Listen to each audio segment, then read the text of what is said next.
بسم اللہ الرحمن الرحیم۔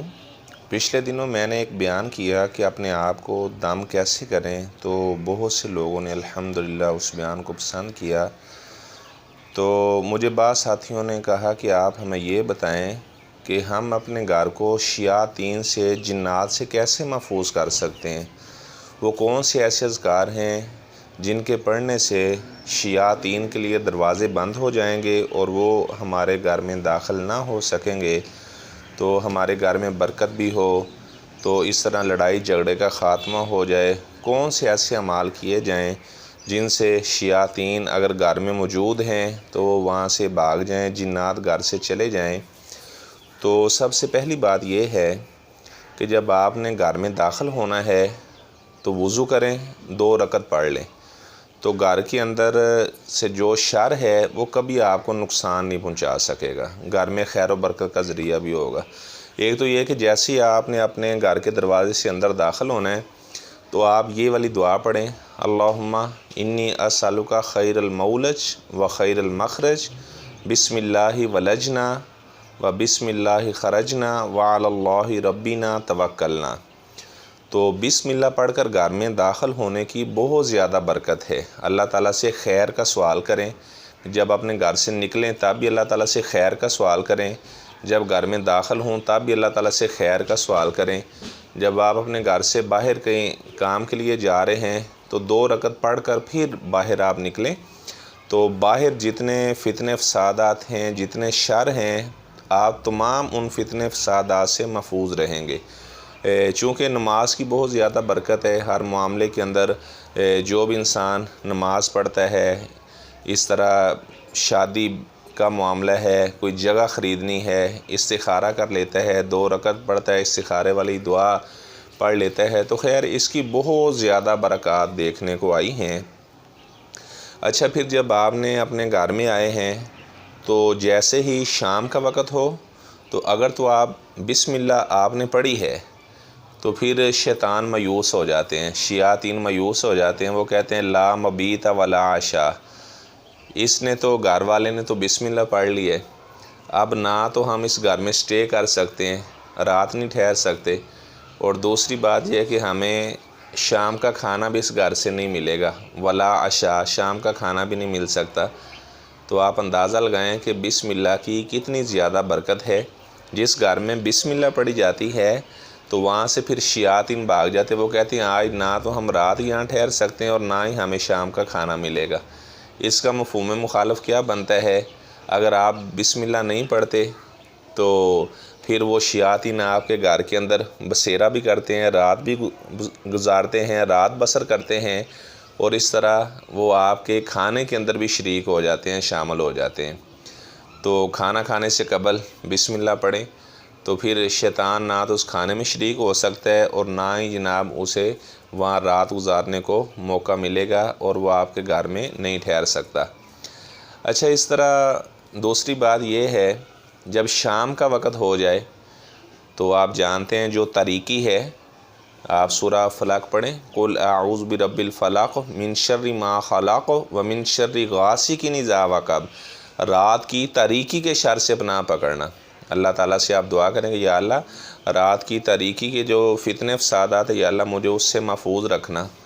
تو چونکہ اکثر آپ دیکھیں جو معاملات ہیں، چوری ہے، ڈکیتیاں ہیں، وہ رات کے وقت لوگ ڈاکو چور اندھیرے سے فائدہ اٹھاتے ہیں، تو اس لیے ہمیں یہ حکم دیا گیا ہے کہ آپ نے اس طرح پناہ پکڑنی ہے۔ اچھا، جیسے ہی شام کا وقت ہو جائے، آپ صلی اللہ علیہ وسلم نے فرمایا کفوا صبیانکم، اپنے بچوں کو گھر میں داخل کر لو، بچوں کو روک لو، انہیں باہر نہ نکلنے دو۔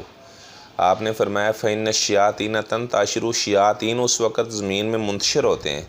آپ کے بچوں کو نقصان پہنچا سکتے ہیں، ان کے بدن کے اندر شیاطین داخل ہو سکتے ہیں، تو پھر بعد میں آپ کو پریشانیوں کا سامنا کرنا پڑے گا۔ سلسلہ حدیث صحیحہ کی روایت ہے، آپ صلی اللہ علیہ وسلم نے فرمایا کہ جب شام کا وقت ہوتا ہے تو اللہ تعالیٰ کی بڑی بے شمار اللہ تعالیٰ کی مخلوقات ہیں، تو آپ نہیں جانتے کہ اللہ تعالیٰ کی کون سی مخلوقات اللہ تعالیٰ اس وقت انہیں چھوڑتا ہے۔ تو ایسا نہ ہو کہ کوئی دیو وغیرہ، کوئی بڑا جن آپ کے گھر میں داخل ہو جائے تو آپ کے لیے پریشانی کا آپ کو سامنا کرنا پڑے۔ ایک تو اپنے بچوں کو روک لو جب شام کا وقت ہو، جیسے مغرب کی اذان آپ سنیں اپنے دروازے بند کر لیں، اپنے بچوں کو گھر میں داخل کر لیں۔ اگر وہ باہر کسی پارک میں کھیل رہے ہیں تو آپ فوراً اپنے گھر میں انہیں لے آئیں اور بسم اللہ پڑھ کے دروازہ بند کر لیں۔ اور جس دروازے کو بسم اللہ پڑھ کر بند کیا جاتا ہے، شیطان کبھی بھی اس دروازے کو نہیں کھول سکتا۔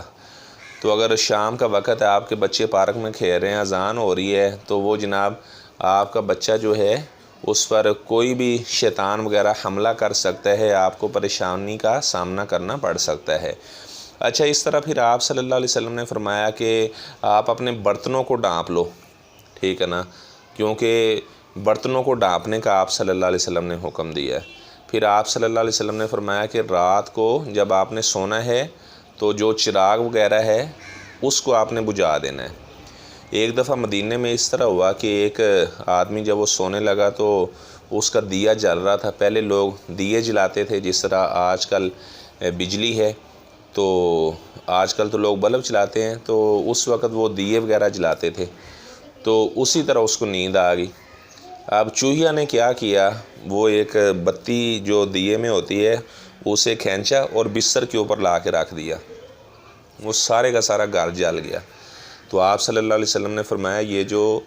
چوہا یا چوہیا ہے یہ فویسی کا ہے۔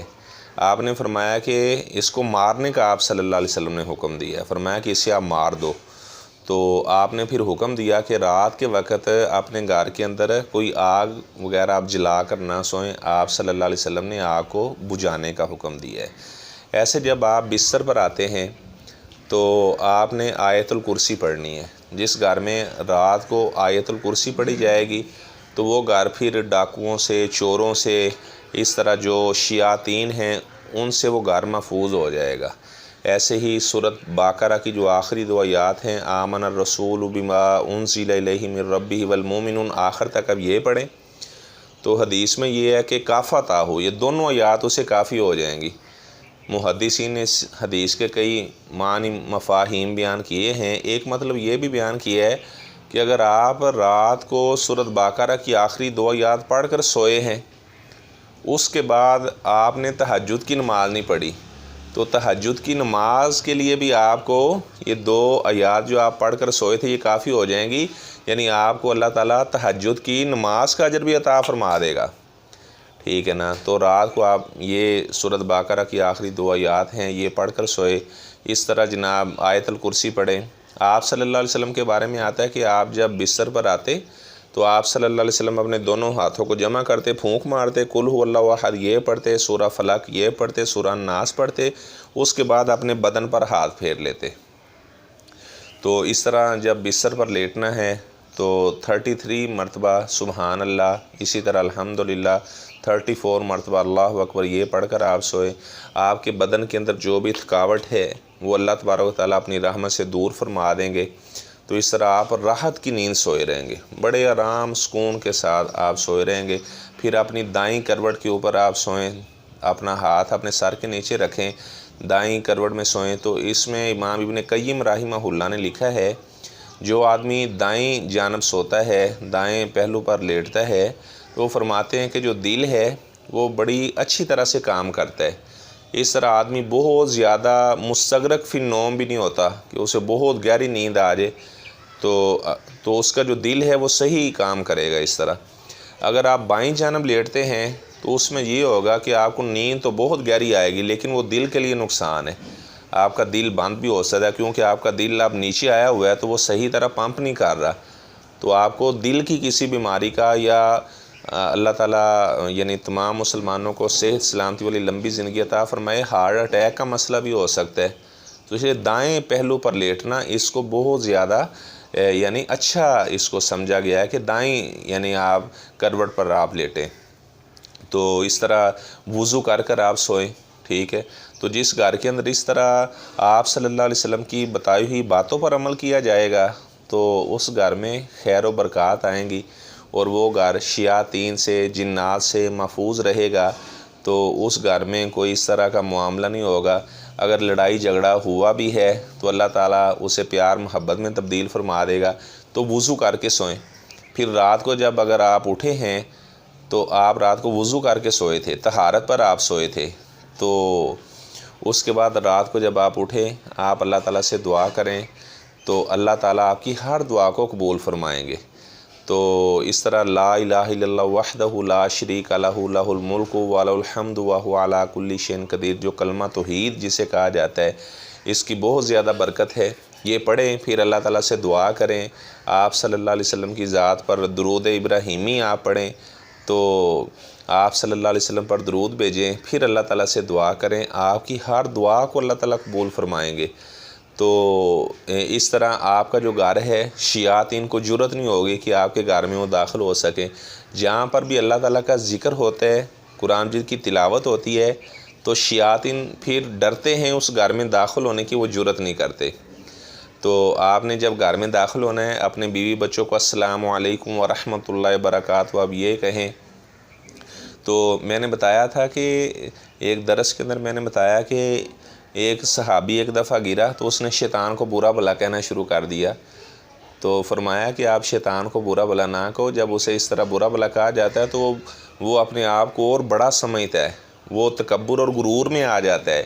لیکن اگر آپ بسم اللہ پڑھیں گے تو شیطان جو ہے بالکل وہ معمولی سا ہو جاتا ہے، وہ جس طرح ایک چونٹی ہوتی ہے اس طرح وہ حقیر ہو جاتا ہے، چھوٹا ہو جاتا ہے۔ تو بسم اللہ کی بہت زیادہ برکت ہے، اللہ تعالیٰ سے میں دعا کرتا ہوں۔ اچھا، اس طرح میاں بیوی کے جو ازدواجی معاملات ہیں، تو اگر کوئی آدمی اپنی زوجہ کے پاس جانے سے قبل یہ دعا پڑھتا ہے جو آپ صلی اللہ علیہ وسلم نے ہمیں بتائی ہے، جس طرح واش روم میں داخل ہونے سے پہلے ہم یہ دعا پڑھتے ہیں بسم اللہ اللہم انی اعوذ بک من الخبث والخبائث، کھانے سے پہلے ہم بسم اللہ پڑھتے ہیں۔ تو اس طرح اپنا ہم جب کوئی بھی اچھا کام کریں تو بسم اللہ پڑھنے کا ہمیں حکم دیا گیا ہے۔ وضو سے قبل ہم بسم اللہ پڑھتے ہیں، اگرچہ روایات میں سکم ہے جس میں یہ ہے کہ لا وضو لمن لم یذکر اسم اللہ علیہ، کہ اس آدمی کا وضو نہیں جو اللہ کا نام ذکر نہ کرے، یعنی بسم اللہ نہ پڑھے۔ تو بہرحال میں بتا رہا تھا کہ جب آپ نے بسم اللہ پڑھی ہے تو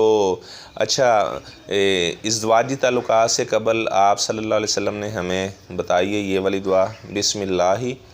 اللہم جنبنا الشیطان وجنب الشیطان ما رزقتنا۔ تو آپ صلی اللہ علیہ وسلم نے فرمایا کہ اگر اللہ تعالیٰ نے اس انسان کی قسمت میں اولاد لکھی ہے لم یضرہ، تو شیطان پھر اس بچے کو نقصان نہیں پہنچا سکے گا۔ تو اللہ تعالیٰ سے میں دعا کرتا ہوں اللہ تبارک و تعالیٰ ہمارے گھروں کو شیاطین سے، جنات سے اللہ تعالیٰ محفوظ فرمائے، اور جن گھروں میں لڑائی جھگڑے ہیں اللہ تبارک و تعالیٰ ان کے لڑائی جھگڑوں کو پیار محبت میں تبدیل فرمائے۔ اور اس طرح اگر آپ صلی اللہ علیہ وسلم کی شریعت کے مطابق اگر آپ اپنی رات بسر کرتے ہیں، اپنے گھر میں داخل ہوتے وقت بھی دعا پڑھتے ہیں، گھر سے نکلتے وقت بھی دعا پڑھتے ہیں، تو آپ بہت سے فتنوں سے آپ محفوظ رہ سکتے ہیں۔ جب آپ گھر سے باہر نکلے ہیں دعا پڑھے اللہم انی اعوذ بک